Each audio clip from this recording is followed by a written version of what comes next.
खिपरो में तहरीक लबे खिपरो तालके पारां सुप्रीम कोर्ट जे तकरारी फ़ैसिले ख़िलाफ़ शहीद चौक ते एहतजाजी मुज़ाहिरो कयो वियो। क़ुर पाक जी तहरीफ़ ऐं पाकिस्तान जे आइन सां टकराव में क़ादियानियत जी तबलीग करण जो ॾोह साबित थियण ते मुबारक सानी खे इदारनि हथां गिरफ़्तार कयो वियो, जंहिं जो केस अदालत में हलंदड़ हो। इन केस में सुप्रीम कोर्ट सोमवार मकतब फ़िक़्ह जे आलिमनि पारां पेश कयल दलीलनि खे मुकमल तौर ते नज़रअंदाज कंदे क़ादियानी मुबलिग़ मुबारक सानी खे ज़मानत ॾेई छॾियो ऐं अहिड़ो इख़्तिलाफ़ी फ़ैसिलो ॾिनो जेको शरीयत मुहम्मदी ऐं पाकिस्तान जी आइन जे ख़िलाफ़ आहे।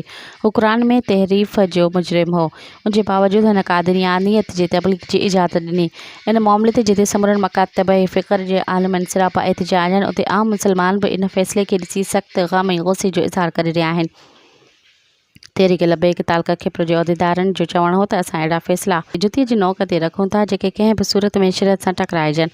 चीफ जस्टिस काज़ी फ़ाइज़ ईसा केस हिकु तरफ़ो मौक़िफ़ इख़्तियार कयो आहे। उन करे सुप्रीम कोर्ट खे पंहिंजे फ़ैसिले ते नज़रसानी करणु घुरिजे ऐं ख़त्म नबूवत खां इनकार करण ख़िलाफ़ क़ानूनी कार्रवाई करणु घुरिजे, जीअं त शरीयत ऐं पाकिस्तान जी आइन में लिखियलु आहे। मज़ीद ख़बरनि ऐं तफ़सीलात लाइ विज़िट कयो असांजी वेबसाइट www.awamiNewsHD.com ऐं ॾिसंदा रहो अवामी न्यूज़ HD।